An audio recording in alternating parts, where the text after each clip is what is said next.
Hello, welcome to the Raw's live weekly Sunderland question and answer show. Apologies if you tuned in about 10 minutes ago and caught the first 2 minutes of a show, but we did have massive streaming issues, which we've managed to resolve. So, Conor Bromley, I will ask you for the second time today, how are you doing, mate?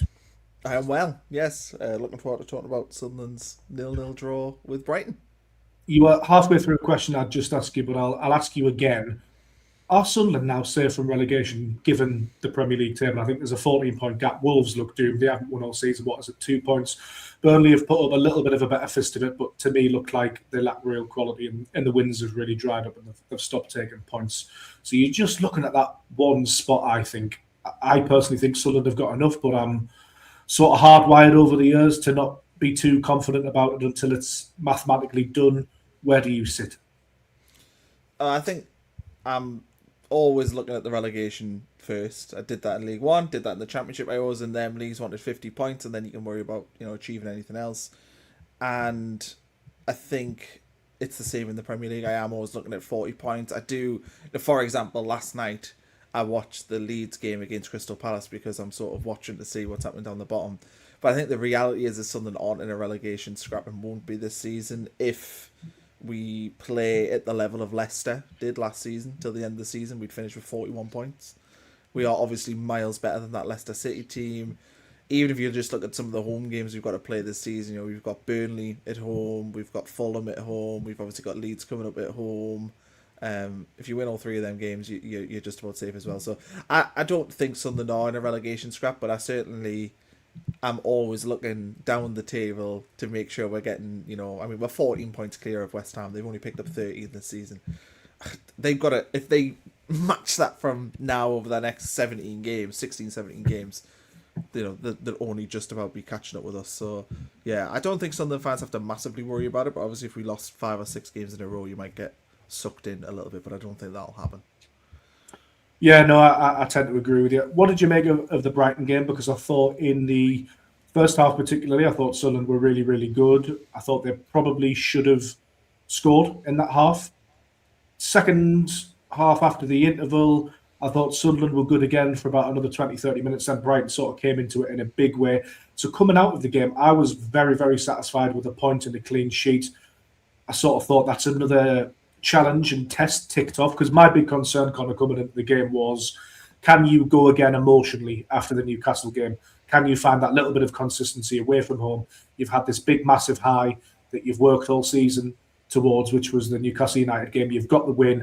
Can you go again? How much have you got left in the tank? And I think Sunderland actually answered that question for me. Yeah, and we had the question of AFCON as well, which I'm sure we will talk about, but we had those issues thrown in. I think overall, before the game, we all would have took a point, and I think if you'd offered us before we played Bournemouth, if you'd offered us the points total we've got from that, which is obviously 2 wins, 2 draws, and 1 defeat in that period, I think we all would have snapped your hands off for that as well. So I think it's just a fantastic point. Not many teams go to Brighton and get something. They haven't. They've not been kept off the score sheet since April in the Premier League at home. So we've went there and done something not many teams do. And while, yes, they maybe came into the game, they had little spells in it, but we never really looked like conceding a goal. There wasn't any, oh my God moments in the match, really, where I thought, oh, we've really done lucky there to keep ourselves on nil. And again, at the other end, I thought we were pretty good in the first half, but we didn't create all that much to actually win the game. We didn't have a chance where I thought, oh, that should have went in. We didn't have an Isidore against Liverpool kind of chance. So I think a 0-0 draw is probably just about fair. Paul Merson said it was the worst game he's ever seen. I don't think it was that bad. There was I in thought, the game. Yeah, I thought it was quite good to watch. I mean, there were still moments. Alderete hit the bar. I thought Simon Adingra on the left-hand side was interesting. And I thought both teams actually played some decent football. It was by far the worst game I've ever seen. You should try watching Sunderland in League One at times. I mean, Christ, you get a shock now. Yeah, well, even if you watched Sunderland against Newcastle last week, I mean, yeah. This was more eventful than that game in terms of just general play. So it's sort of, I think what we know of this Sunderland team is that they are defensively very, very good. We saw that again. We can sit and we can talk about the issues you've got going forward. Look, it's obvious that our front line, even before AFCON, it's got nothing to do with losing the players. Our front line isn't, massively prolific and doesn't look like creating tons of chances in games, and that's maybe catching up with us a little bit. But I also think I saw a lot of positive signs from Adingra yesterday. I thought I saw some positive signs from Mundell when he came on as well. I did think Rigg struggled a little bit in the game, but again, he's still a teenager and he's playing, his third Premier League start, of which one of them he was hooked after half an hour because of a red card. So there were positive signs for me. I think Adingra in particular, if we can give him the next few games, I think we'll start to see a better player because he offers us something that we haven't really had. He's quite direct. I think he can really take on a man, maybe better than any other player we've got right now. And I think he can be a threat. So I was pretty impressed with him yesterday, and I think that he's a player that will grow as we continue to use him over this AFCON period. But it is concerning. I think that the club desperately needs to bring in a right-sided player, right winger. I think that's the area that we're looking at and saying that it looks quite weak. But again, this is nitpicking with a team that's very, very good. Like I'm talking about finishing off this already very good team by bringing that player in. It's not the end of the world if we don't do anything in January. No, absolutely. I'll just have a little look at the YouTube and the Facebook comments. We're joined by quite a few regulars. Lee Reed says, afternoon, lads. Jennifer says, hello. Virginia Adams says, hello. Lexi's got a question as well, which we'll come to a little bit later. Connor, let's touch upon Chris Rigg a little bit because I think he's been around that long that we forget that he's only 18 years old. And he looked at times excellent in the Championship last season. He really competed. Obviously, he was playing through the middle quite a bit as well. To me, he looks, when I see him, that he's still got that technical brilliance, but he just looks a little bit lightweight for me. I thought that was the problem he ran into against Brighton, that he was knocked off the ball quite a bit. I think it benefited him playing in front of McQuayle, who was able to sort of marshal him and could sort of win that physical battle for him. I think it's something he's going to have to sort of improve on. Thankfully, he can look at Enzo Lefebvre, who's a similar type of stature and is very, very strong on the ball. But I think that would be an area of improvement that I would identify for Chris Rigg. But I've seen not necessarily a lot of negative comments towards him, but he's been singled out as somebody who maybe didn't perform as well on the day. But you touched on it there. What I will say is that he hasn't had that run of games, that rhythm. And I do think that's worth mentioning because it's very, very hard for a player to come in and just start impacting the game, especially so young. You need only look at Bertrand Traore, who was sort of in and out a little bit. He'd obviously just joined the club, but as soon as he got a run of 4, 5, 6 games, he really started to improve, gel with his teammates. And I think you can't be too harsh on him, Chris Rigg, but you also have to say that there's a few things he needs to improve on if he is to sort of cement a regular starting place over the course of this AFCON period. Yeah, I would agree with that assessment. I don't think you can be harsh, and I would refuse to be harsh on Chris Rigg because he's so young and he clearly has a lot of talent behind him. I think that, to be honest, if I was to be critical, I'd probably be critical of the management on that because they have had opportunities to give him minutes in the past. We went to Man City away, and the substitutions that were made that day when we brought off Siddiqui and Xhaka should have, in my opinion, saw somebody like Rigg and maybe Dan Neil come on and get minutes. And I think we've seen moments like that. He could have brought on Rigg and hasn't, which I think, again, if he'd maybe played another, 3 or 4 substitute appearances, maybe another start in there at times, you probably would see a more rounded player at this level. Because I think a lot of the issues he had yesterday against Brighton was, I think he maybe thinks he's got a little bit more time on the ball. I think he maybe thinks that he's a bit stronger than what he is, but that's because he's not played in this league. I mean, basically, the last time he was playing regular football, it was in the Championship. He did have the extra second on the ball. He was, maybe not as strong as Championship players, but was able to sort of, at times, hold his own in that regard. And he's not played that much in the Premier League, so to throw him in, you can see that maybe he is a little, has a little second slow. But I think that'll come with him, and I think fundamentally this is a process for Chris Rigg, isn't it? He's so young that for the next 18 months or so, I think he'll be constantly kind of in and out the team and learning. And every time we see him get a run, I think he should play against Leeds. I think he should play throughout this period. I don't know if you'd risk him against Man City just because of their quality, but he definitely should play against Leeds. But I think the more he plays, the better he's going to get, and that's the good thing with young players. But yeah, I don't buy the criticism. And I've seen quite a bit of criticism, to be honest, after the game yesterday. People saying strikers aren't good enough, and I'm like, I don't know if they're watching something different to me or have less of an understanding of what football is. I don't get it. I've seen that as well. I've seen a little bit of criticism of Isidore and Broby and that we need to go out and spend big in January and really be ruthless and clinical. And I do understand that maybe those strikers are not prolific and that can be a little bit of a problem. But whilst we're defending well and still getting results, these players are very new into the league. They need time to adapt, all of that sort of stuff. So I think Sunderland, as you pointed out in our group chat, Connor, are bottom of the XG table in the minute in terms of goals scored. Now, there's a lot of other things that we could say about that you mentioned on the podcast last week. I'm going to go to some YouTube comments, actually, because we've got a few just on the game. Lee Reid said over on YouTube, our decision-making is what let us down yesterday. Hume shooting instead of passing to Broby. Geertruida taking the ball off Adingra and the cross too many times, not owning the ball. I think that's fair. I think Sunderland's sort of decision-making was a little bit sloppy, but I think you're going to get games like that. Lee also adds that overall it was a good performance for about 60 minutes. A point at Brighton is not to be sniffed at. Still lack clear instinct in front of goal. I think that's a key thing for me as well, Connor, is that Brighton are a good side. I know there's a little bit of discontent within their fan base at the moment. They've spent a lot of money. I really rate their coach, Fabian Hertzler. They've been doing this a long time. They've been buying low, selling high, competing in the Premier League, sort of living well beyond the means, really, with the model they've had. And it's sort of what Sunderland's model is based around. So to go there away from home, get a point, a clean sheet, back-to-back clean sheets. Sunderland still haven't lost consecutive games in the Premier League either this season, which I think is a remarkable achievement for a newly promoted side. Just to circle back round, but I know we all want Sunderland to be the best it can possibly be. And on the balance of play, maybe we could have scored, but I'm still just delighted with that point. I think it's I think over the course of the season it could prove to be a really valuable one. Any point away from home for a newly promoted side in the Premier League is a good one. Yeah, I agree with that. And I think if you look at, what our friends Leeds and Burnley have done this season, Leeds obviously picked up a big win last night, but overall they would rather have had our season, and they also really struggle on the road, them two teams. I think they've both only won one away game this season against Wolves of all teams, so that probably explains that. Whereas we have continually picked up the odd point here and there on the road. We've picked up 2 wins. We beat Forest, we beat Chelsea. I don't know if I'm missing one, but I'm sure we've got 2 wins, a few draws, and obviously all of our defeats have come on the road. I think you've just got to take any point you can whenever you go away from home. And I think the lack of killer instinct and the lack of edge in the final third is the manager willing to sacrifice that defensive solidity to maybe give us that extra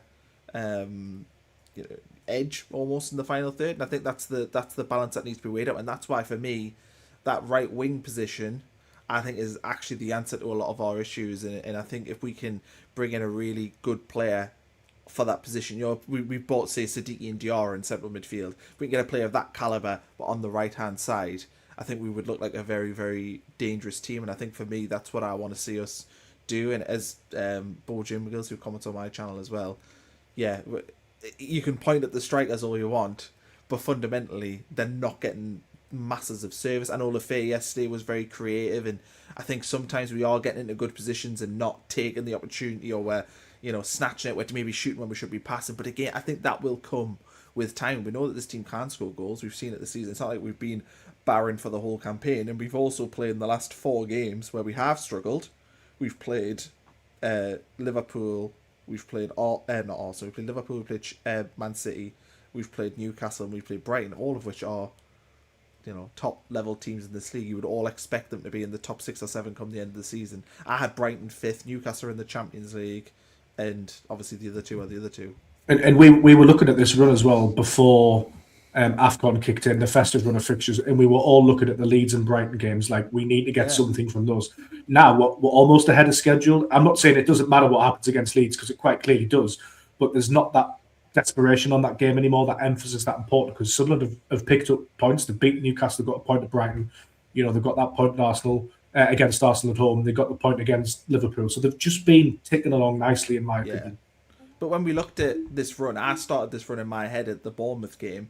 Exactly. 6 points, I thought, from this run from Bournemouth all the way to playing Man City. I was like, well, we need to try and win one of 2 home games in that run. And I thought the away games were always going to be so difficult. The fact is that we've already picked up from that, we got 8 points from that run of 5 games. I mean, that's pretty good going. Not many teams in the Premier League, I'm talking the whole league, would look at that run of games and think we could get 8 points from that. So I think we have to sometimes put this into perspective, and I think we've done so well this season at times, I think, and we're all guilty of this, we can get a little bit carried away, and we come away from a Brighton away game or that Liverpool game. There was so much chatter about Isidore missing that chance at the end. It's like, yeah, but we're going to these places disappointed we haven't picked up extra points. But that, for Sunderland, a newly promoted team, that's pretty unprecedented. I mean, look at our defensive record. We're fourth in the table on our defensive record this season. We've kept 6 clean sheets already this season. You know, that if we're on pace for about 13 clean sheets this season. That's like a third of our games. That's crazy. Wild. Yeah. I mean, for a newly promoted side what did we sign? What was it, 12 or 13 new players? I mean, the whole of that defence, apart from Trey Hume, who's played out of position, is new. It's mightily impressive, to be honest. I want to circle back round, Connor, to that right wing position, because Chris Rigg got the nod there. Habib Diarra came on in the second half, and he played in the right wing spot, which I was slightly surprised by. I thought he'd come back into the middle if he was going to come on. We get a lot of comments about Sunderland's fringe players on YouTube and Facebook, and please get in touch with more of your talking points and questions if you would like. We get messages all the time about Dennis Cirkin, Dan Neil, but Elijah Mayenda now sort of fallen into that category where he obviously started the first game against West Ham opening day of the season. He scores the goal, he does well. He slipped further and further down the pecking order. I thought he would be a candidate to start on the right wing. I guess Chris Rigg might give you a little bit more defensive rigidity. Elijah Mayenda's a bit better going forward, but you probably lose something the other way. Have you been surprised he hasn't played more minutes either on the right-hand side or coming on in games? I know Le Bris is using a 60-30 split or 70-20 with Isidore and Broby sort of rotating those, but Mayenda gives you a little bit something different, doesn't he? And he knows where the net is, and he produces moments like Broby and Isidore do as well. But he signed a 5-year contract in the summer. It's clear that Sunderland rate him and have a plan for him, and he's got a future. But I would like to see him play a little bit more, to be honest, because he's a player that's done a lot for us, and I think he's quite talented. I would agree, and I was sort of surprised that it was Rigg getting the nod on the right wing, but I do kind of understand that, because I think Rigg tactically is going to be better in terms of he can tuck into central areas better. He's going to be more defensively responsible compared to Mayenda. But Mayenda, I think when he came on, he came on against Man United earlier this season, and he created chances. He had one chance himself and created one for Talby. I think he looks good when he comes on. He can run at a player. That's something that we do lack. We lack ball carriers in those attacking positions. He's also got a very good partnership with Isidore. I don't think either of them have played together this season, which is startling to me, because last season that was a bit of a go-to for us when we were chasing games, was to try and get those two on the pitch together. I really like Mayenda, and the only thing I can think, and I think this with a few of our younger players, is if it's a case of the manager being like, no, you need the time on the training pitch to get used to what the Premier League is, and you need to figure it out. And if we look at Mayenda's career, he came in that first season, had injuries, he had that loan at Hibs, which didn't really work well. Then he comes in the second season, though, and he's brilliant. We get promoted. I wonder if this season's going to be a little bit like his first season, where he's just acclimatising to things. And then next season, we'll see with Mayenda what he's going to be. Because I would also say that the club seem to be very, very forthright with players as to what their roles are going to be. I would suspect when Mayenda signed his contract in the summer, they would have said to him, look, we are not saying that you're going to be a starter. You're going to have to really fight to get any minutes on the pitch. I don't think Mayenda looks unhappy. He was front and centre of the picture against Newcastle last week, wasn't he? Holding his shirt. He still does his G'ing up after the game and all that sort of stuff, because he does that sort of that thing with the crowd, doesn't he? Which is always quite nice. But that hasn't stopped, so you'd assume that he's still fairly happy. Yeah, and that's exactly it. And I think, to be honest, the club's done a really good job of keeping these fringe players happy, because Rigg and Neil were a big part of this. And if I was Dan Neil, in particular Dan Neil, I would be pretty sick this season thinking, God, I helped the squad get up, and I haven't gotten any real minutes. But yet he still seems to be positive around it. So whatever they're doing behind the scenes to make everyone feel like a really big part of this, they deserve massive credit for, because it clearly is working. We do have that group mentality, and you're seeing it with all the players. Luke 9's the same. How many games will Luke 9 play from now at the end of the season, especially after that stupid red card he got? Probably not many, but I would suspect that Luke 9 doesn't want to leave anytime soon, because he feels like he's part of this group. I mean, I don't think he's happy to be a cheerleader the rest of his career, but I certainly think he feels part of it, and I think they've done a really good job doing that. And I think Mayenda possibly right now is just chomping at the bit to get in. And I think when he does get in, whether or not it's against Leeds, there's an argument maybe you stick him on the right wing against them. I think he'll be ready. Yeah, I think there's a couple of things on this for me. The big one is like obviously there's less games in the Premier League than there is in the Championship, so sometimes you have to sort of take that into account as well. Obviously, Sunderland aren't in Europe; they're not in the Carabao Cup anymore, so there are sort of limited minutes. And I think with Mayenda and Rigg, whenever they're out the team for a period of time or an extended period of time, because of the way Sunderland have handled them previously in the Championship, there's almost like a clamour, isn't there? It's almost like, oh my God, they're going to stagnate. We need to loan these players out. We need to do something with them. They're not playing. I would send them out somewhere. And that may well be a valid option somewhere down the line. But at the same time, one is 18 years old and has played probably close to 75 senior games. And Eliza Mayand is 20 years old and has scored a goal at Wembley to promote Sunderland. Has had a season where I think he got 15 goals and assists last season. Like, we can take our time with them. As you mentioned, there's clearly a plan. The club have clearly communicated to them. I don't feel like there's any rush. If we get 6 months down the line and they've played 10 times between them and off the bench and stuff like that, I think, yes, absolutely. There's an argument to be saying they need to go out and prove themselves again, get some minutes, come back and reassess. But for me at the moment, it's just like, I'm in no rush to see these players go anywhere. I think they can contribute to the squad. I think that's positive. We'll just head back to the YouTube comments. Mr. Bojingle says, Mayenda runs at defences, but it's a consistency issue. I'd probably agree with that because going forward, he can be exceptional, but I think it's his defensive work, which is what would cause Le Bris to stop and think about starting him on the right-hand side. Mr. Bojingles also says the standard set by Xhaka will be higher than most Championship clubs. Obviously, Lee Reid says, spot on, Connor, there were so many negative comments yesterday about Adingra and Rigg. They haven't been playing very much, and I thought Adingra did very well. Connor, let's actually touch on Adingra. You mentioned him earlier. I actually really like him. I think he does some really positive things. It was a bit of a surprise to see him sort of start on the left. I thought in the first half an hour, Sunderland were just looking for him constantly, and he was open a lot of the time. I really rate him, but I think it's his end product which really lets him down. He always looks like he's on the verge of doing something, and then he sort of beats himself. And I can understand now why Brighton fans have been a little bit frustrated with him in the past. And some of the comments when he moved from the south coast up to the northeast did centre around, yeah, he's good, but he can be really frustrating at times. I think we're seeing that now.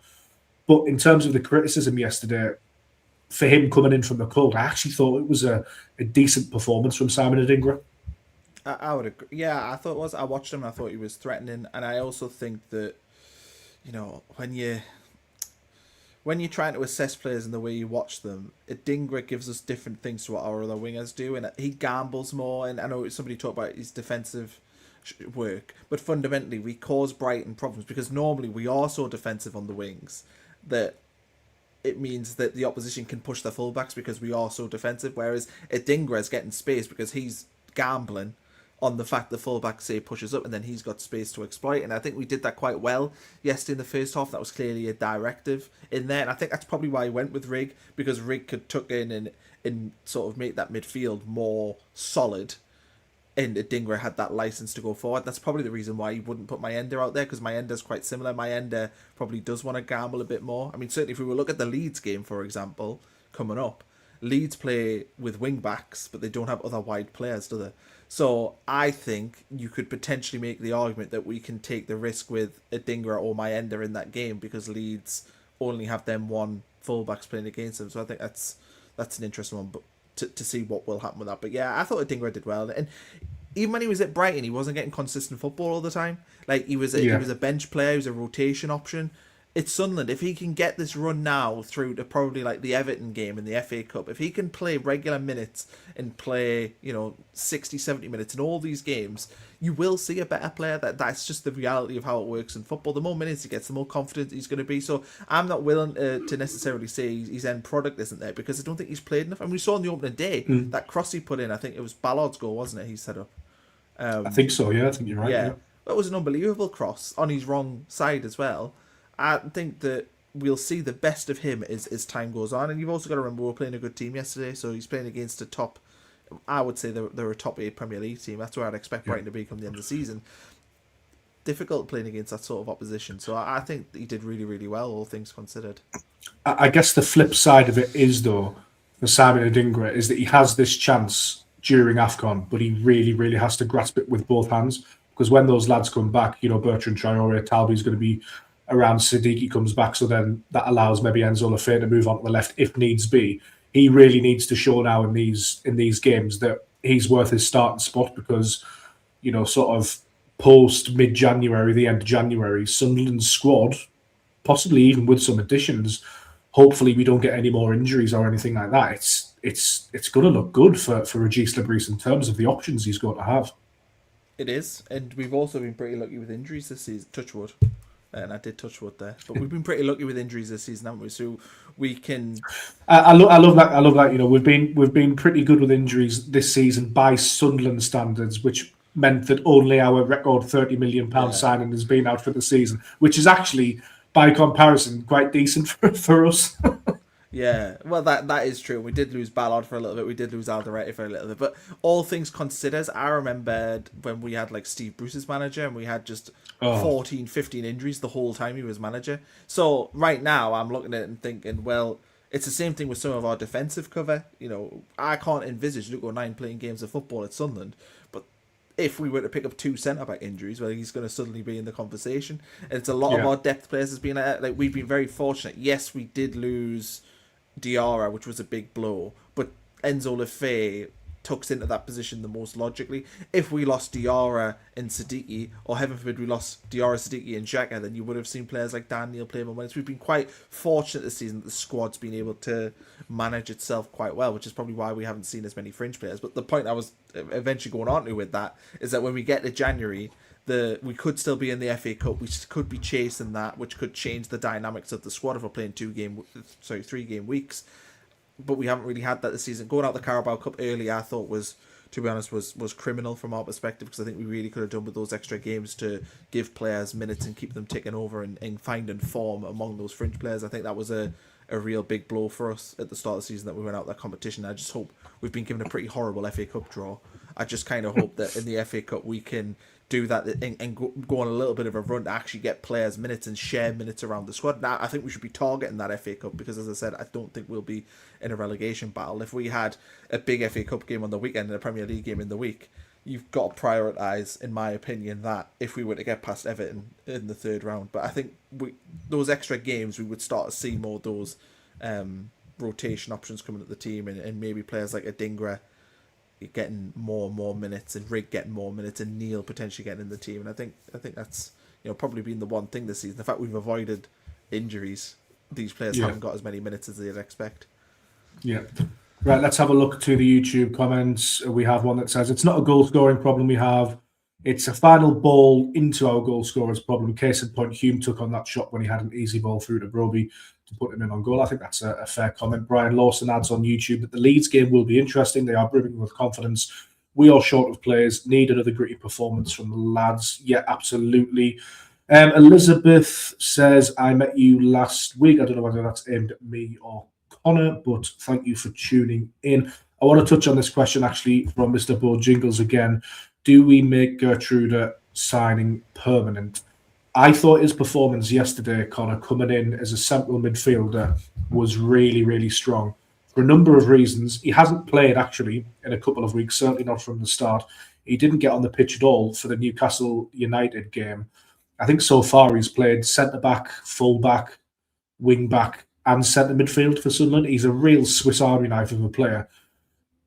Everywhere you put him, he looks quality, and he looked really, really strong in midfield. It was almost a sort of moment where I was like, okay, he's ahead of Dan Neil, understandably so. That's a little bit of a shame. But then when you watch him play, it's, yeah, he's a Dutch international. It's absolutely right that he starts in centre midfield alongside Xhaka and Enzo Lefebvre, because I think it's the right thing to do, and I think he proved it.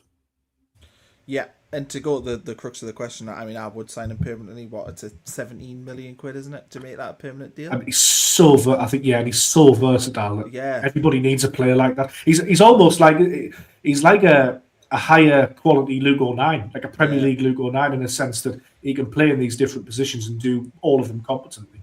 Yeah, and when we were heading into these games after AFCON started, the main worry was Siddiqui, and it was the left back situation with Ronaldo. Well, Hume I thought did really well at left back yesterday. I think it's a little bit clumsy, seeing him so biased to his right foot when he's on the left side, but actually his defending is pretty solid, and the wingers didn't really have much change out of him. And then you see Geertruida in there in centre mid, and he was energy, he was breaking up play. I don't think we missed Siddiqui, and that's the biggest compliment you could possibly pay him. I thought he was excellent in there. And again, we talk about injuries. Well, I think if we'd had more injuries this season, he would have played pretty much every single game. He's like the 12th man in a lot of ways. He's the one you'd want to throw into the team if you had an injury anywhere all over the park in the defensive side of the pitch. I thought he was brilliant yesterday, and I was watching the game, and I came away not feeling anywhere near as anxious about not having Siddiqui, which is what I'd worried about. I worried losing Siddiqui that we'd be like, oh no.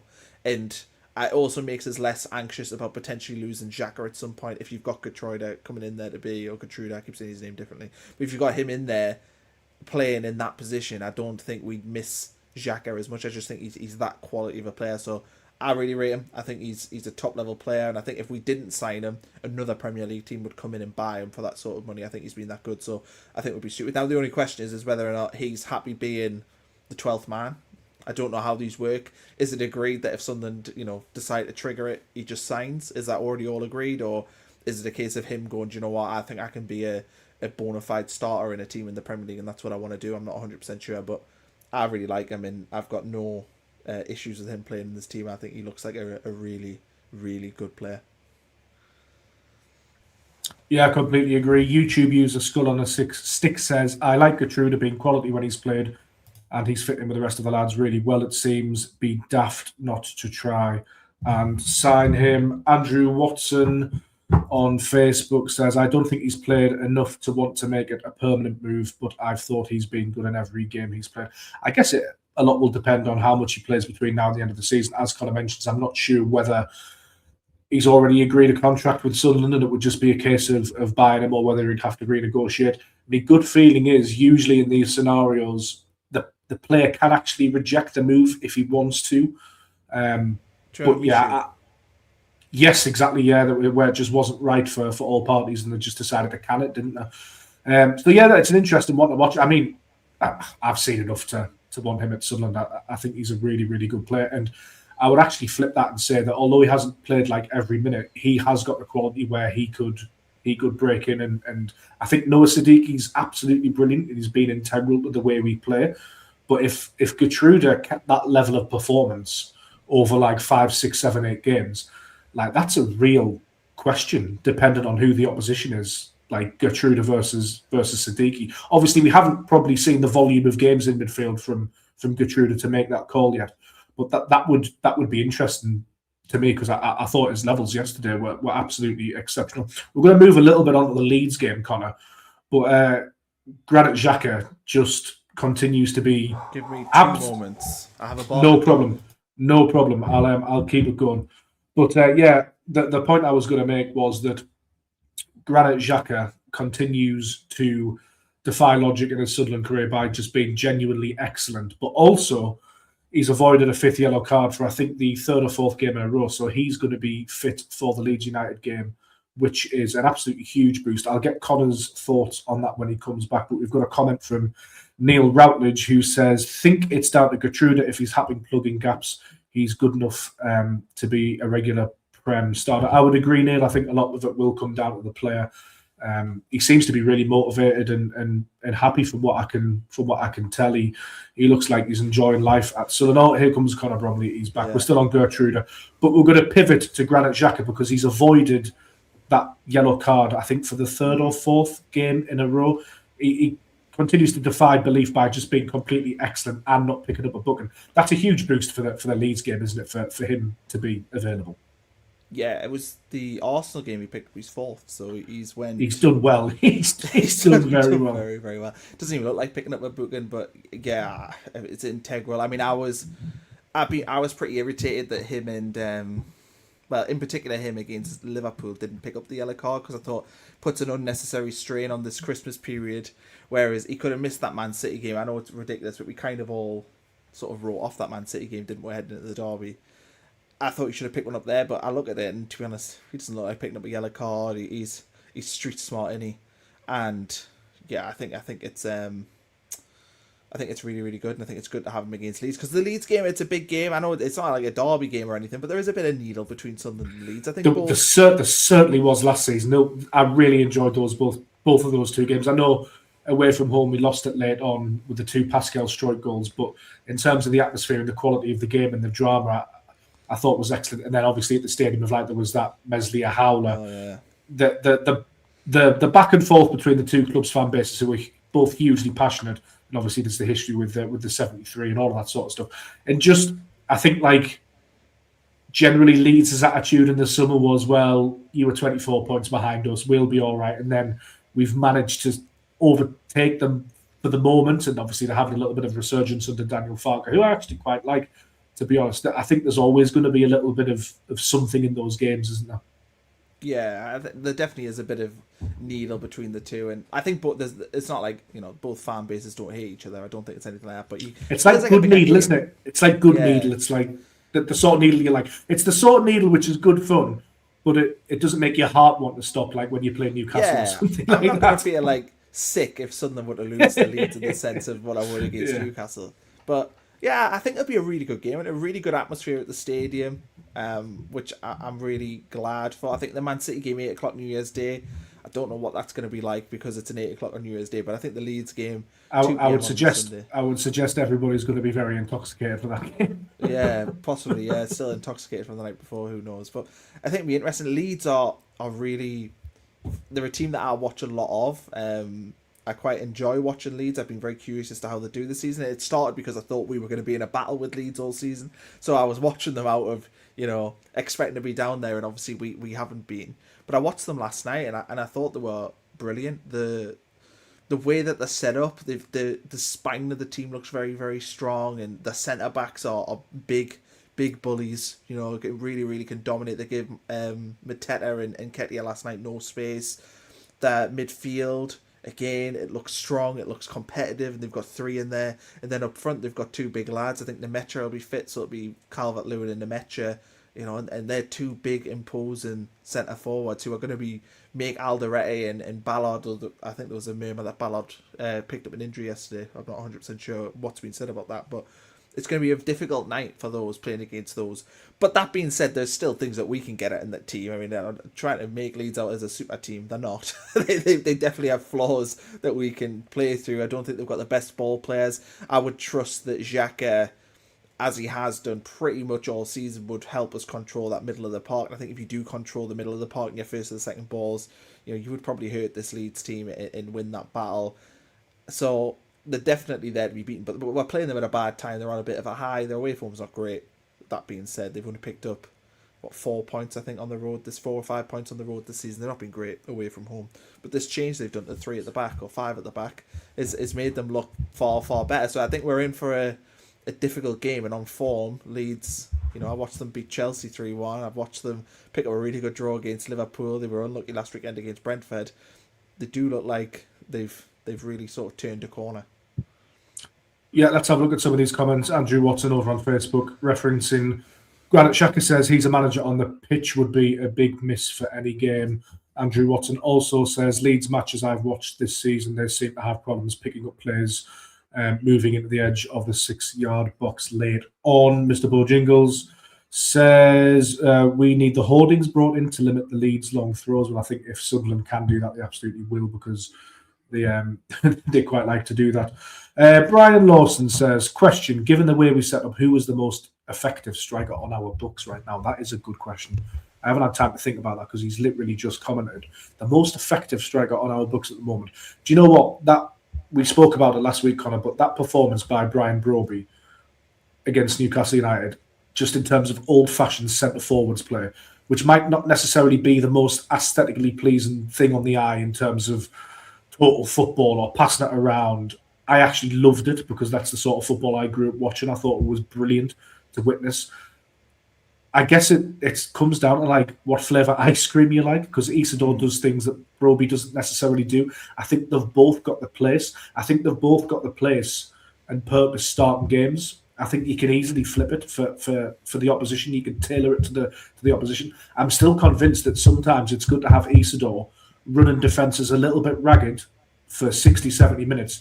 And then you bring Broby on, which he obviously did against Arsenal. He comes on against tired legs and he starts beating defenders up. And that can be really effective as well around that way. So I think it's, despite Sunderland not scoring loads and loads of goals in the past 2 matches, I think it's quite a nice problem to have, in my opinion. What's your take on Brian's question? I think that we saw yesterday when Broby went off, that's when Brighton were really able to pen us in. And I think it's because we lost that ability to hold the ball up. I thought Broby did a really good job yesterday of winning the battles against those centre-backs. So, I think away from home, there's an argument maybe that Broby is the guy that you'd want to play just because his hold-up play is so good and he helps to relieve pressure. I would also then look at Isidore and, he seems to have a bit more of a I can score a goal kind of out of nothing, and he's got a bit of an X factor around him. It really depends what you're playing for, but I quite like right now playing the fact we can play either of them for an hour and then bring the other one on for half an hour. I quite like that they're both very different players. I think if you could combine them, you probably have one of the best strikers in the world. But yeah, and this question here, comment, I love to see Isidore play off Broby. I think it'd be very, very interesting if we do ever go with Isidore off the left with Broby through the middle and see if that could potentially work as a system. And AFCON's probably the time to see it, but with us wanting to give Adingra minutes, I don't know if we will actually see it. But yeah, I think right now I'd probably edge with Broby is the guy I'd like to see start. Interestingly, we have a late addition to the podcast. Welcome, Taff. We were only supposed to. We were only supposed to be. We were only supposed to be going. 1 second. We were only supposed to be going 40 minutes, but I guess we'll extend it. Connor, if you need to drop off, then that's absolutely fine. That's but welcome, Taff. Right, the next part of the discussion I was going to go on to was the Leeds game. Obviously, Leeds play a 5 at the back. Daniel Harrison actually touches upon it in the YouTube comments. Could we play 2 together against the Leeds team that play a 5 at the back? I can see them working well together. Obviously, Taff, Leeds have moved towards this 5 at the back formation. Actually, for the first time in Daniel Farke's coaching career consistently, it's paid dividends for them. It's started to work.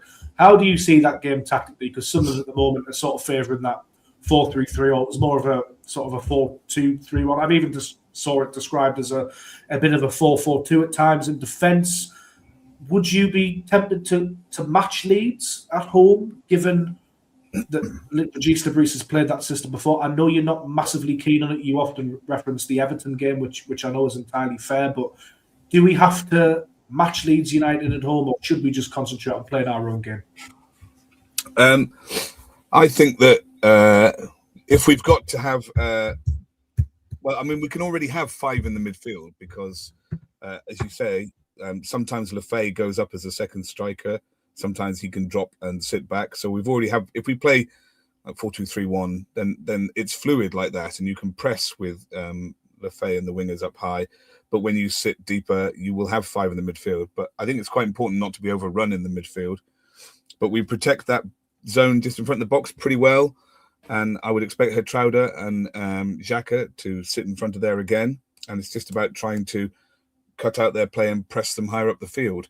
But I actually think I can see why the appeal of 2 strikers, because if they've only got 3 at the back in transition or coming out, then maybe you can rob the ball high up. But Lefay already does that. I mean, he was running on yesterday, sometimes more advanced than Wilson or Broby at times. So I think that's kind of covered because Lefay works so hard on the pitch. So I wouldn't imagine an enormous change in the style or system or the numbers. Maybe a bit on the personnel and the wingers. I presume that you've already talked about Adingra. We have. We have. Yeah. So. Right, YouTube comments. Martin says Leeds around 4 or 5 games ago started to play like us, went out of possession, has done wonders for them, and I think Farke has finally got it, and sadly Leeds will be okay. Neil Routledge says, I would like to see Isidore play from the left. He's been effective at his previous club in that position and scored goals. What's your thoughts? We'll also read a comment from YouTube user Robin Hood, who says, my ender may be on the right since we can't seem to figure that spot out, especially now without Traoré for the next handful. Conor, what's your thoughts tactically and personnel-wise on that big Leeds game coming up? Would you stick or would you twist? I think I would probably line up the exact same way if everyone was fit. I think that you've got to give Adingra and Rigg the consecutive game time, in my opinion. You can't judge them, in my opinion, off one game where they've both been thrown in kind of from the cold. Yeah. So I want to see them get given time. I also think, yes, I can see the advantage of playing maybe an Isidore. I mean, we talked about this before, potentially playing Isidore off the left, and I could see that. But the problem with that is then if you are losing the game, 1-0 on 65 minutes, what have we then got to do tactically? We can't change the front line. It'd be very, very difficult to change things around. And Mayenda on the right, again, I mean, Taff will know this. I've been an advocate of Mayenda on the right pretty much all season. I think both of us have, to be fair. We've been an advocate of Mayenda on the right.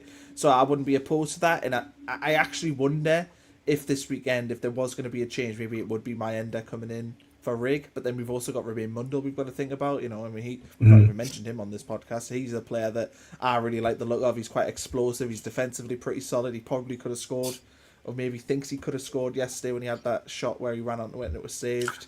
So, I think he should have. What he should have done is he should have taken a touch and gone down. In my opinion, Yeah. But he was so keen. He was so keen to get the shot off, wasn't he? Yeah, that's what the commentator had said as well. He was like, "Run." He should have took the extra touch and got brought down. But yeah, I think we've got options out there. I wouldn't be opposed to seeing those things come in, but I just think knowing the manager, I don't think he's likely to leave himself without one of Isidore and Bromley on the bench, because he needs to change it if he needs to change it. Yeah. Changing Crisis on YouTube says, I think a front three of Bromley centrally, Isidore on the left and Mayenda on the right could cause Leeds many problems. Taff, I just cannot see Le Bris doing that, though, as Conor mentions. No, I agree. Le Bris is caution first. And I thought what was interesting about the lineup yesterday, I think lots of people would like to see Mundell, but we saw no Cirkin and no Neil. I thought what was very interesting is that there was only really one new starter brought in. Everybody else is kind of already there. And even last year, Le Bris was very, very stuck and loyal to a sort of starting group of players. And I think if you're not in that, it's really hard to get a starting berth. So Rigg and Adingra started yesterday for the first time in a while, and there was never going to be any more. And so I think he's not going to start more than those two again at the weekend. And I think if he does want to start somebody else, then one of those won't start. He's so cautious, in a good way. He keeps us in a game. We're never thrashed. Man City aside, but they were superb. And the first half hour at Man United, but we're never thrashed, and he doesn't want to lose it. And first half goals are, we're always really tight. First half goals are minimal, and he only gets expansive after that. So I really can't see him throwing in lots of new players. So I think it'll probably be the same team again. If there is a change, it'll be one only. So it would be something like Rigg out and Mundell in with Adingra on the other side, perhaps. So it'll be only one change if there is any. From the weekend, I can see the appeal of two strikers, though, because one thing I noticed yesterday was that I thought Brobby looked very frustrated. He works really, really hard, and it's the same for Isidore. Work really, really hard, and they're often so isolated that when Brobby wins the ball, and he wins a lot of it, he got fouled a lot, but there was very few options for him to play off it. He gets very little ball facing goal, and he looked quite frustrated at not having much support. And I think if you are Brian Brobby, it's probably not much fun playing in the Bris's system. And I do wonder about that for him. Interesting. And Taff, I want to touch on this a little bit again.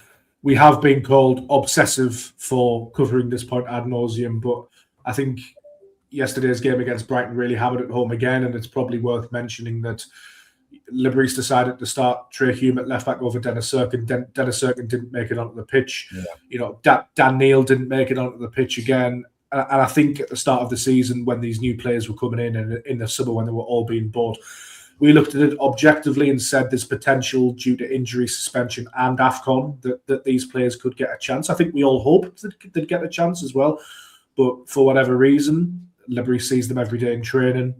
I don't actually think it's contract related. Haven't thought about it, because he was quite happy for Tommy Watson to come in and contribute last season. He'd already agreed to join the club. So I actually have no doubt in my mind that if Le Bris thought that those two players in particular could contribute in the Premier League, that he would play them. But for me, I think in terms of their long-term Sunderland careers, the writing's on the wall for them, Taff. Yeah, I think so. And it's a shame because although Hume is excellent wherever he's asked to play and whatever job he's asked to do, even when he was folding inside to the midfield, where he was not, I would rather have a proper midfielder. He was doing a decent job, and he does a decent job at left back. But he's not left-footed. He does get done a bit easier for crosses than a left-footed fullback would do. Now we're quite strong in the air, but I think those things do matter, and I'd rather see a left-footed fullback there. And I get why people say, Cirkin isn't good enough, but he also hasn't had the chance to prove that he's not good enough or prove that he is good enough. But again, Le Bris caution, especially with AFCON, which is why I'm surprised we haven't seen one or two of these players given 15 minutes, in Man City and before then. I wonder why. And he's not going to introduce a raft of players out of nowhere now. So you had Mundell slowly coming back. Adingra gets his chance. Rigg starts again. I find it hard to see that Neil and Cirkin will get game time straight out of the gate. So it does look like the writing's on the wall, which means that we must have a left back, because I don't think you can keep playing Trey Hume there as good as he does at whatever job you ask him. Yeah, Robin over on YouTube says, I always thought Cirkin might be able to play at Prem level. Lee Reid says that Le Bris was asked about Dan Neil in the press conferences and pivoted to say that the players who hadn't had a chance would have opportunities. He avoided Neil directly, which told us a lot. I guess, Connor, now the only question is whether it will be in January or the summer. Obviously, both players are entering the last 6 months of their contract. They could sign a pre-contract agreement somewhere else for the summer, which then could be accelerated in January if a club want to pay money to get them now. And it's a tough one, isn't it? Because Sunderland will have a list of targets, and there will be left-backs and central midfielders on that list. And if they can secure a couple of those targets, I can absolutely hear them. I can absolutely see them saying, right, lads, you can find somewhere else to go. As sad as that is for me as well, because both players are double promotion winners. Dan Neil's a guy we've seen come up through the Academy of Light. I think that the reason I'm so fond of Dan Neil is because I've seen how much it means to him. I saw the scenes after the Coventry second leg semi-final game. I was privileged enough to be pitch side, to see his reaction, to see the reaction of his family. Dan Neil's somebody who stayed at Sunderland when he didn't actually have to, under Stuart Donald and Charlie Methven, when young players were being sold left, right and centre. Anthony Patterson was similar. They actually dug their heels and then said, no, we're not going anywhere. We want to play for our boyhood club. I do have a great deal of fondness and respect for Dan Neil and Dennis Cirkin as well, because he's been with the club a long time and he's actually achieved something with us. It would be sad ends to those Sunderland careers. But unfortunately, the Premier League and the price of progression is ruthless sometimes. Yeah, and it absolutely is. Selling them in January, how much money are you going to get with two players that got 6 months left? And also, what is the value? Because Dan Neil and Dennis Cirkin were both linked with Premier League clubs. Well, they can't get into newly promoted Sunderland's team. So if you're a club in the Premier League, you're not going to take necessarily the chance of these two players. So we're then looking at top-end Championship or foreign clubs to potentially to buy in there. So what are we talking? Because a Championship club, like would Ipswich, who I think, to be honest, should have been all over Dan Neil when they were looking at Hayden Hackney in the summer, would Ipswich, though, be happy to spend anything more than £2-4 million on Dan Neil? I don't not when know. his contract's up, yeah. Would Sunderland loan him? Well, no. What would that achieve? You'd rather have him in the building than loan him out. I think it's ultimately telling to me that Dan Neil and Dennis Cirkin, I know all these Fringe players look happy at Sunderland. They look like on the Derby game, they are the ones leading the charge in the middle. They feel part of the group, and therefore, for me, you keep them in the building until the end of the season. The PSR or SCR, as it's going to be, the argument for that I understand, but the money that you're going to get isn't going to be that big. You'd rather have them in the building in case, as we talked about before, Sunderland could have an injury crisis. They could lose 3 central midfielders tomorrow to injury in training. It could happen. You need to have players like Dan Neil there to potentially come in and do that job. So, personally, I wouldn't sell them unless you were to bring in central midfielders. Taff, do you think it's now or do you think it's in the summer if you had to put money? Taff's frozen or He's gone. doing his He's great frozen. statue impression. I don't know. He looks to have frozen. The other question, Connor, that this podcast's been a great deal of fun, honestly. The first stream was an absolute disaster, so we've had to make a second one. Taff's joined halfway through and now he's frozen. Oh, now he's gone as well. Anyway, the question I've been asked online, actually, Connor, coming into this podcast, centered around January as well, and we've touched a little bit upon it with the Wilson Isidore, Brian Bromley, Eliza, my end chat. But do Sunderland actually go out as well and look at another striker in January? We know that it's a really hard part of the pitch to recruit in, particularly in January. Like, I think that's almost sort of forgotten about the transfer business and transfer windows. Everybody is always after a striker all of the time, and it's actually really, really difficult to identify a good one and get them through the door, especially in January. You usually have to pay a big premium. We are talking in the Premier League, unless you're buying potential. To get a proven striker in the Premier League, you're talking like 40, 50, 60, 70 million. Yeah. It is a big ask for me in January. I would agree with that. I personally wouldn't buy a new striker in January. I don't think there is a need. I don't think our goal-scoring issue stems from the centre-forward position. I don't think Brian Brobby or Wilson Isidore are doing anything particularly wrong. I mean, even the Isidore 2 chances, and me and Taff have talked about this a million times on our show, he didn't do anything wrong with either of those chances. It's not like he spooned them over the bar or he rolled them at the goalkeeper. It was just good goalkeeping. You know, it was against Allison and it was against Donnarumma, who's been voted the best goalkeeper in the world. I don't think striker's the problem. I think the problem, to be honest, just lays a little bit deeper. I think we don't take tons of risks. That's just the reality of how we play.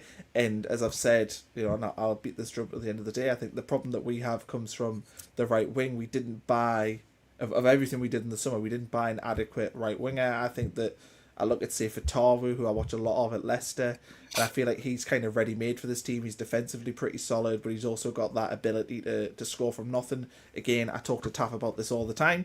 We don't score long-range goals. We don't take shots from range. The shots we do take from range aren't very good. And you watch a lot of Premier League football. How are Aston Villa third in the Premier League right now? Because they can score goals from range. And when you can score goals from range, it helps with other things because it means that defences have to respect that you can score from range, which creates spaces elsewhere on the pitch. So I think we do have issues to address in the attacking third, but plonking in Erling Haaland into this team, you're not going to suddenly start scoring goals. That's not going to happen because the issues are far deeper than that. We're a team that is trying its best to stay in every game and turn every game into a sort of a coin flip. Can we exploit your error and score a goal in a game? That's what we're desperately trying to do in every game this season. Can we win a flick on from a set piece? Can we do those sorts of things? That's how we win games of football.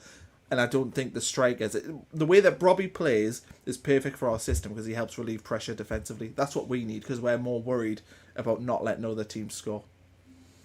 Let me run through some of these YouTube comments and then I'll throw the same question to Taff. One YouTube user says Cirkin and Neil not being played must mean we have signings lined up.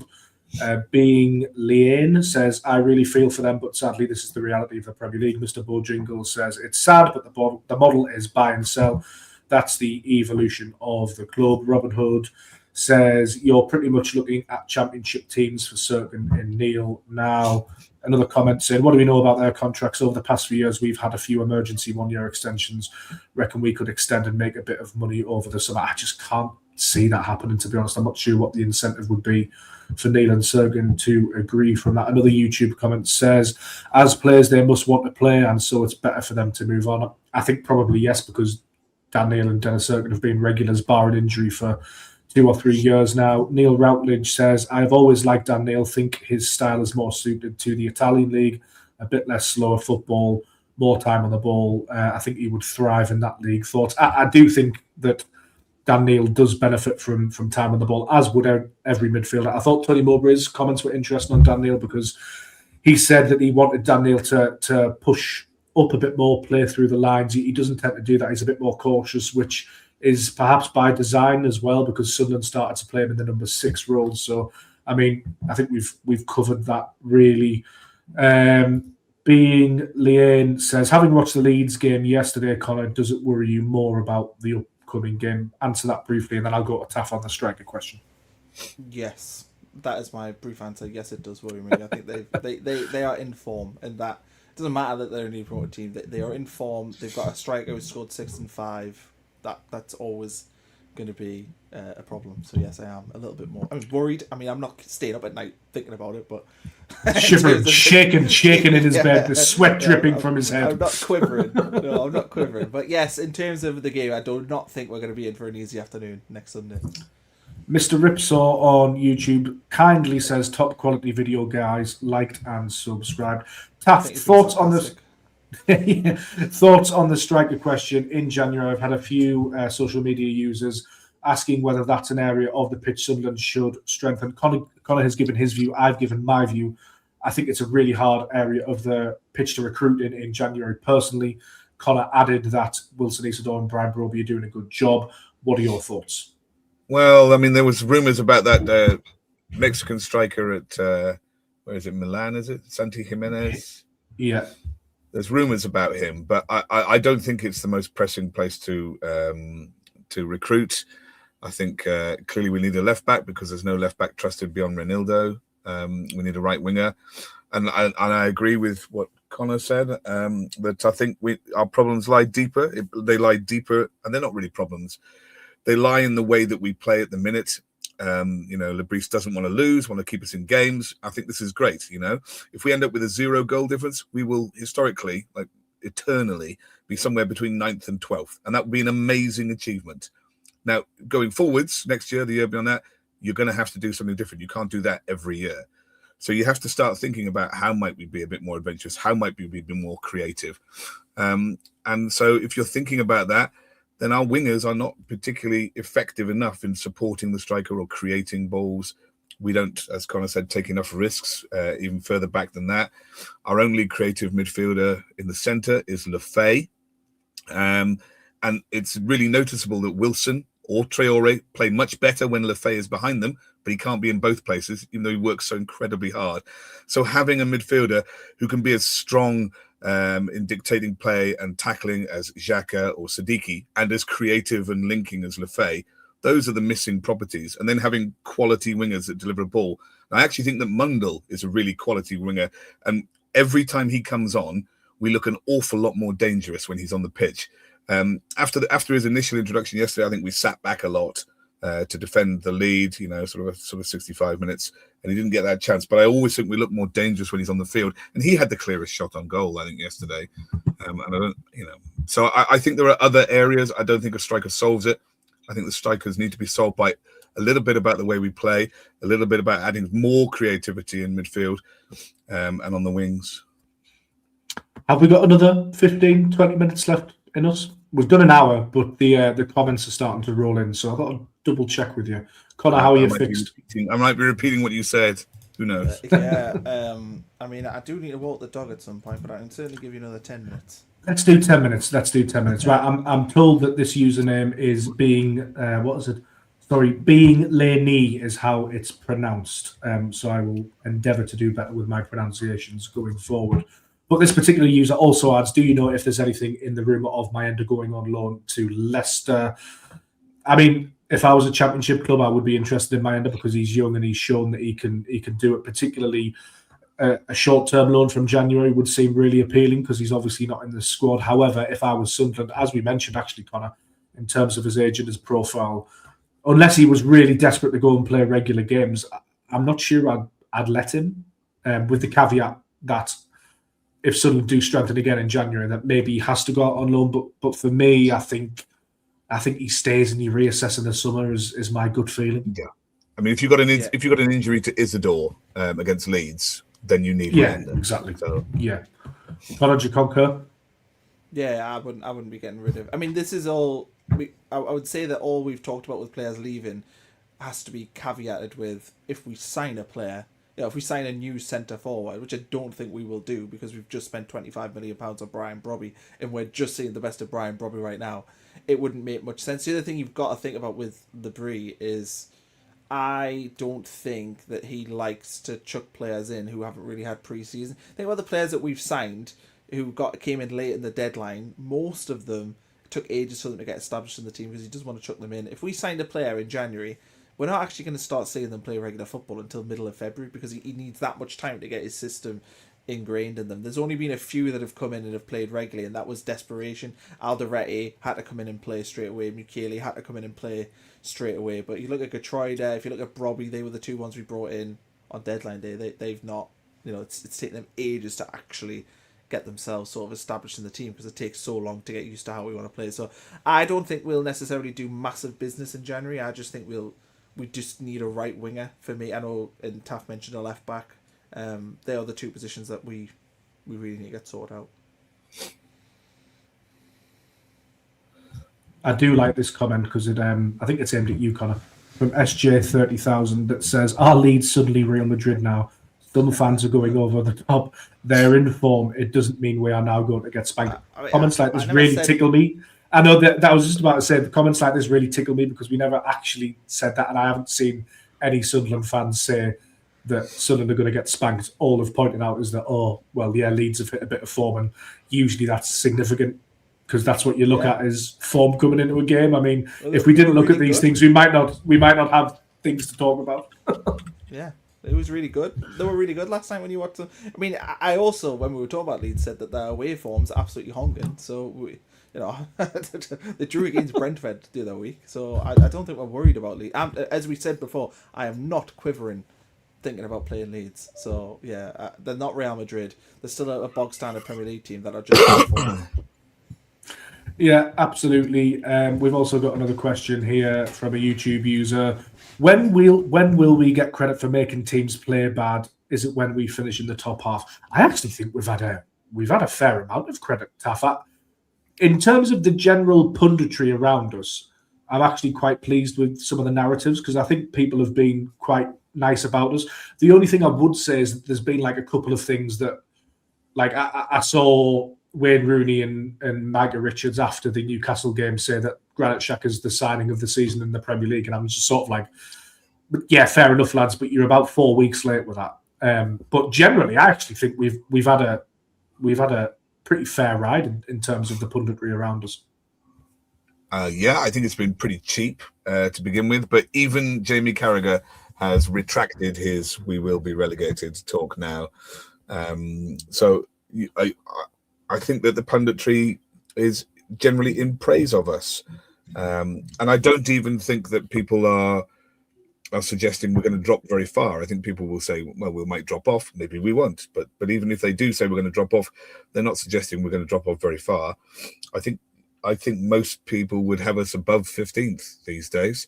So I think we get a fair amount of credit. Certainly, you look at the way teams play against us and the managers take us very seriously indeed. So I think we get... the thing is, we're not... I mean, I didn't watch it last night, but I presume we were the last game on Match of the Day last night. We were allotted 7 minutes of time. Yeah. The way we play is so tight and so controlled, and there aren't going to be many chances for both teams. So it's not the most exciting sort of neutral spectacle. But it is very organised, it is very controlled. And at times, some of the substitutions and the changes are very clever. So you can get a lot of credit, but only in conversation. I think if you're looking for lots of credit in highlights and wowness across the media, that isn't going to come because it's not jazzy enough for them. But it's a different thing. Okay, last round of YouTube comments and maybe one last question, and then we'll tail it off. Being Laney said, "I would really like to see Mayenda on the right." Another YouTube user says, "Could see a former Régis Le Bris player slot him directly into the team. He does have form for that with Enzo Lefebvre last January." Neil Routledge says, "Talby on the right doesn't really work, but he works hard. I would like to see him in the Lefebvre position just behind the striker. I quite like him on the wing, to be honest." Being Laney says, "The atmosphere at the Sol is enough to put any team off their game, including Real Madrid," which is a good shout. This one's a historical question from earlier on, but Robin's just reminded me of it. What about Fatawu, at Leicester for a winger? He's a name that keeps cropping up, and I think Sunderland tried to get him in the summer. He's having a decent season as well. I think there'd be competition, Connor. Whether Sunderland could do it in January is interesting because they would probably have to pay over the odds to get them in January just because it's a nightmare of a time for a club to lose a player. But I like him, and I think he does fit the profile of player that Sunderland like to go for, doesn't he? He does, and I'm just going to quickly type in the EFL Championship table because I'm pretty sure that Leicester got spanked yesterday.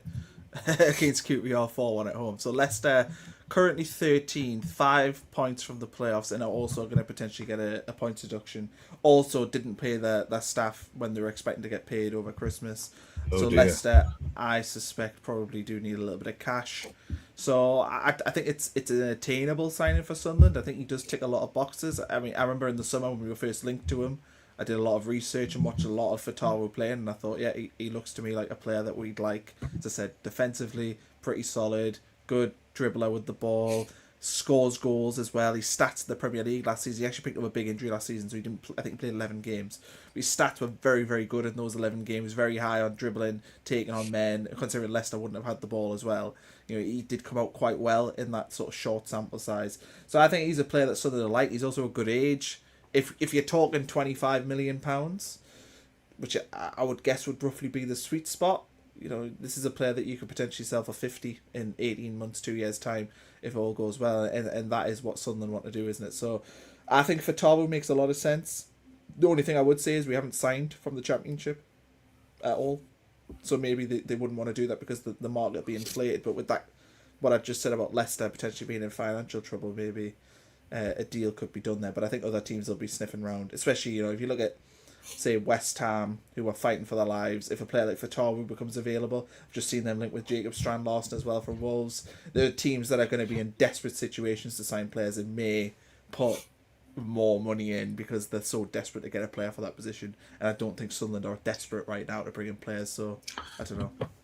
He's 21, is Fatawu Taff. He does have a little bit of Premier League experience as well from last season. I think he played 11 or 12 games. Would you be happy with Sunderland signing him for around sort of that 20-25 million mark? I mean, I would, but I'm not sure you'll get him for that. But I also think that it's not fair to say that I agree we don't sign the Championship because they're overinflated and there's probably better value elsewhere. I don't think we're that desperate. I think there'll be players who could be as good as him if we went again in the summer to Europe. But he is a good player and he exactly fits our profile. And I do think that we probably need more creativity. And if he can play as the wing or as an inside, then that might be, that would be very good. So I'd be quite for it. But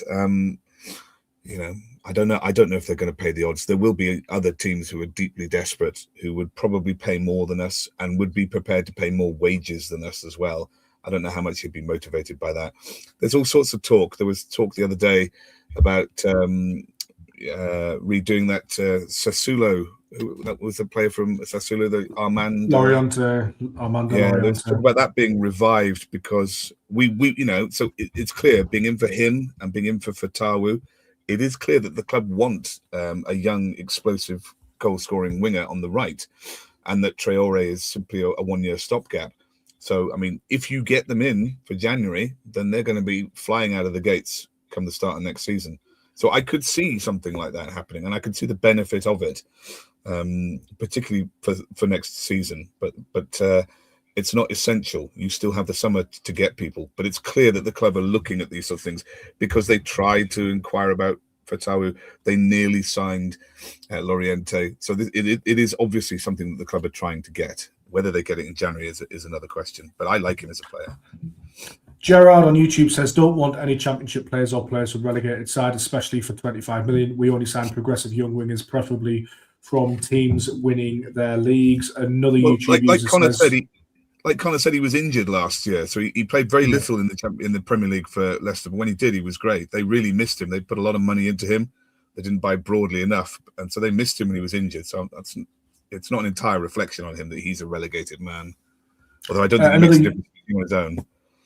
Another YouTuber says, I remember the number floating around in the summer was about 35 to 40 million, which is fairly steep. Right, we're going to tail the podcast off because Colin needs to walk his dog. I have a baby in the house somewhere who has been looked after by his mother that I also probably need to pay some attention to. Taff, thank you for joining us. I'm just going to quickly round off some of these comments. We have another comment from YouTube saying, loving these, keep it up. Another saying, this is the happiest Christmas in memory. Happy Christmas, lads and lasses. John and Ross says, hi from sunny Florida. Another YouTuber says, "Merry Christmas, everyone. Hope you all get what you wanted for Christmas. 30 points to start 2026. That would be nice." Neil Routledge says, "All the best for Christmas, lads."